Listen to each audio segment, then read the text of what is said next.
the second full day of the workshop was dedicated to the theme of heritage and knowledge. And we opened the proceedings reflecting on Article 99 of the Bolivian Constitution, the new Constitution, which calls for a very active role of the Bolivian state in heritage management. And we further framed the discussion by posing the question, what advantages and disadvantages do you believe may result when cultural expressions are officially declared as heritage? Now this question opened up a Pandora's box of complications surrounding what one participant called Bolivia's fever of heritageization, or fiebre de patrimonialización. Although one of the aims of the new constitution was to create greater autonomy for the various parts of Bolivia's plurinational state, including sovereignty for certain indigenous groups, workshop participants highlighted the ambiguity of the state's position on policies regarding heritage. It was questioned, for example, whether the cultural practices of indigenous Guarani peoples, whose population is distributed over several nation states, whether or not their heritage belonged to the Guarani, to the Bolivian state, or perhaps another state. During the workshop, however, little mention was made of those high-profile cases that I talked about, the devil dance, the Kayawaya cosmovision. Participants from various regions, however, recounted conflicts that they knew locally from their own region, where people were sort of fighting over declaring cradle status of a particular dance or music genre. And these claims were supported by municipal, provincial, departmental, or state-level administrators without much conversation among them, sort of independent of one another. Workshop participants also talked about how people would do this to gain political favor with the people that were voting for them, right, putting them in office. Now, we point to the contested cradle status as something like contested authorship. It tends to focus on points of origin rather than those of shared derivation and intergenerational transfer. And here we are evoking the work of Marilyn Sturthern as well as Michael Rowlands, thinking about collective creativity.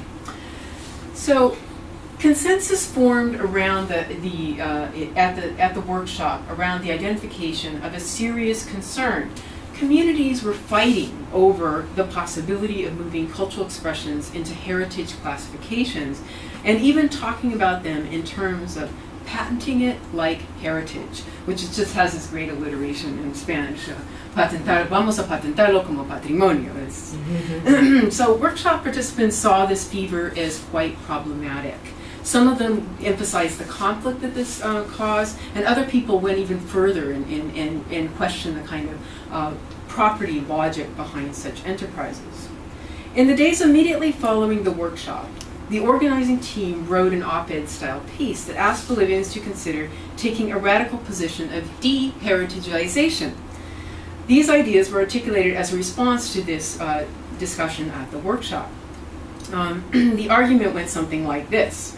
Within Bolivia's radical process of change, why not also consider a radical stand on heritage?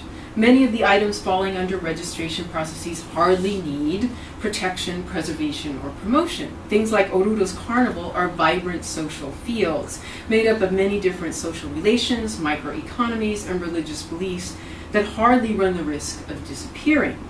Rather than having dwindled in the increasingly mediatized world, these cultural manifestations have thrived.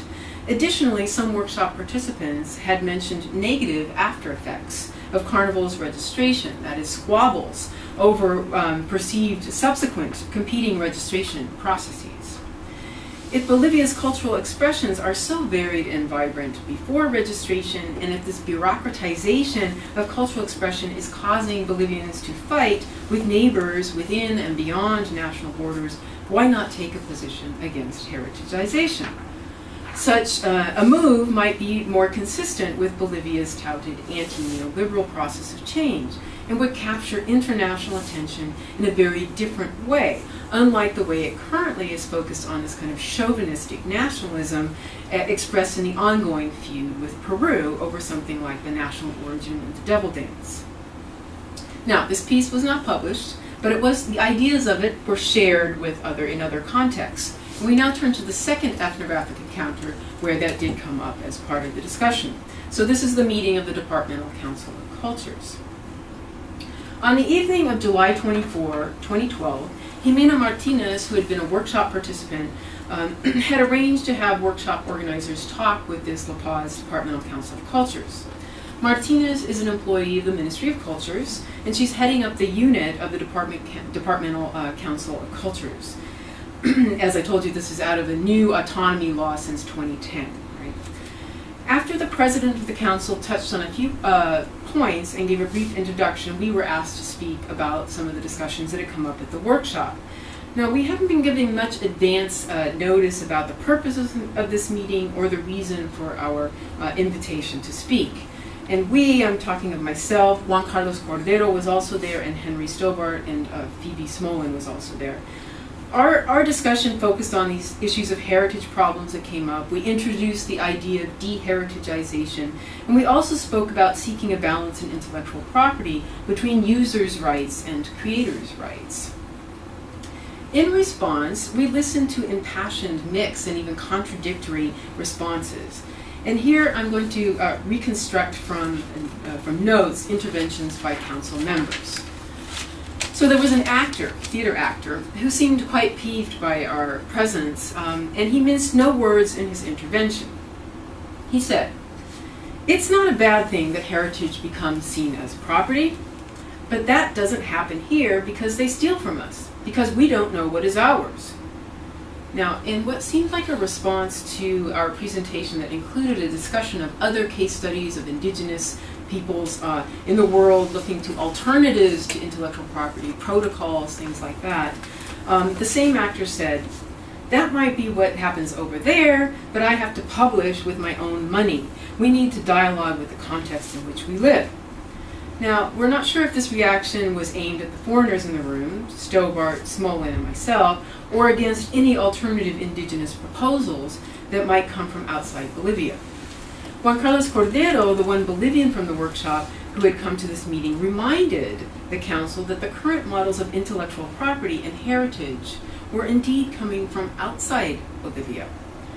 However, the actor went on to say, quote, "Knowledge is the property of the world, but there is nothing wrong with it being under intellectual property. Bolivians are lacking in this way of thinking." At another moment, he added, "Property is not synonymous with prohibition. There should be benefits for the creator."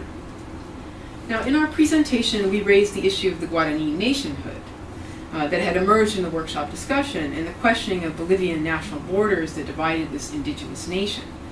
The actor insisted, quote, "As for the Guarani, it's a lie that they are Brazilian and other nationalities. They are Bolivian, and they have to be defended as such."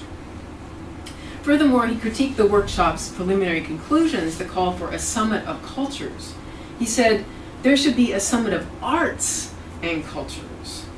So throughout this actor's comments, we can hear the strong echoes of the mestizo, non-indigenous, individual creator of art, whose interests often diverge from collective concerns and perhaps collective indigenous concerns as well.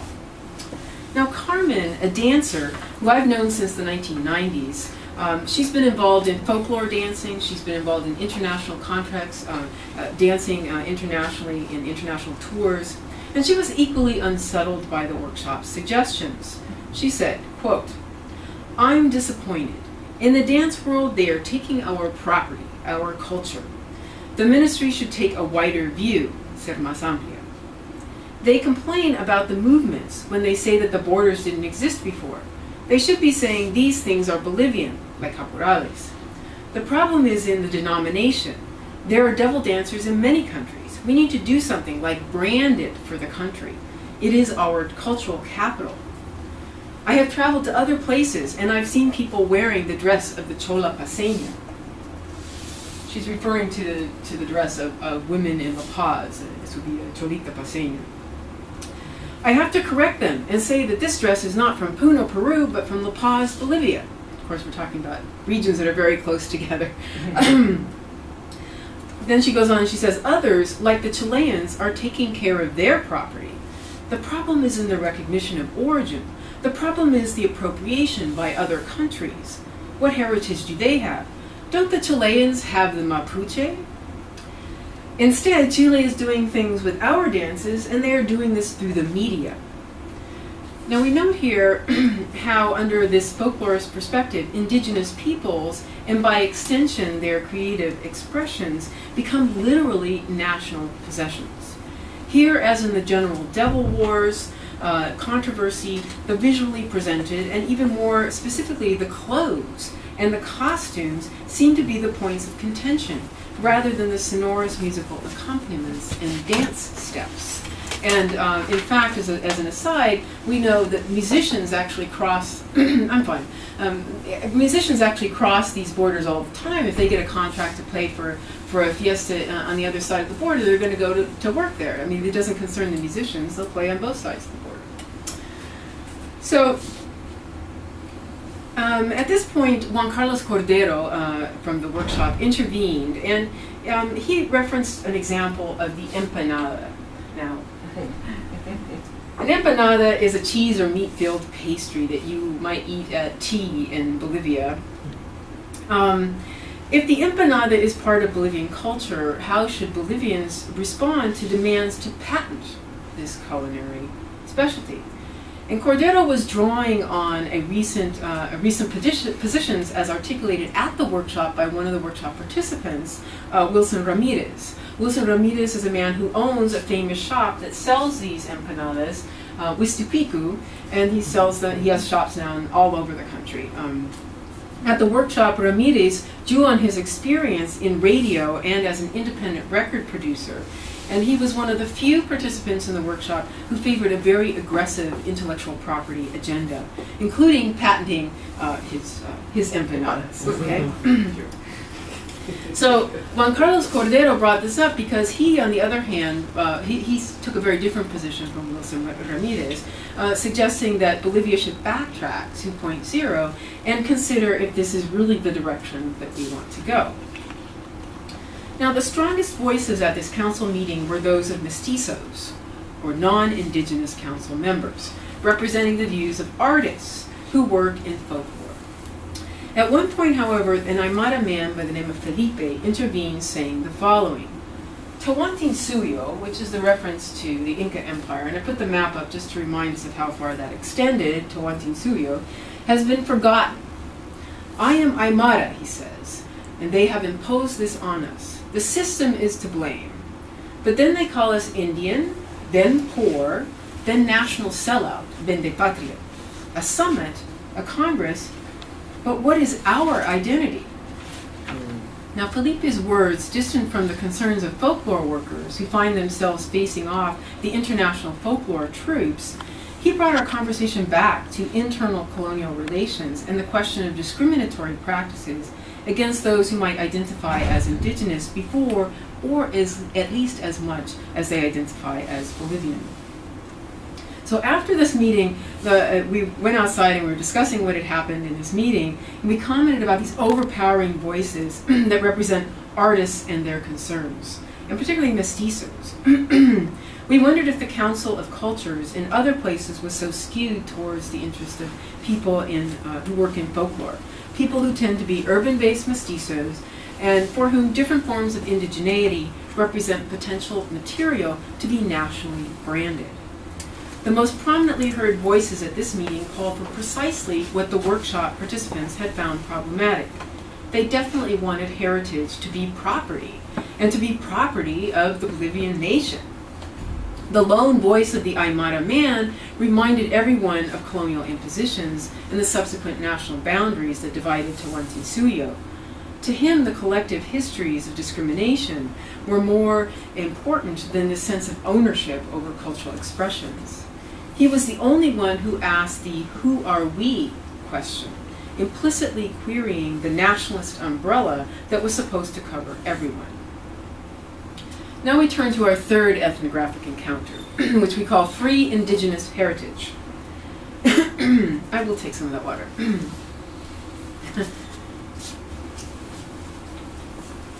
Thank you.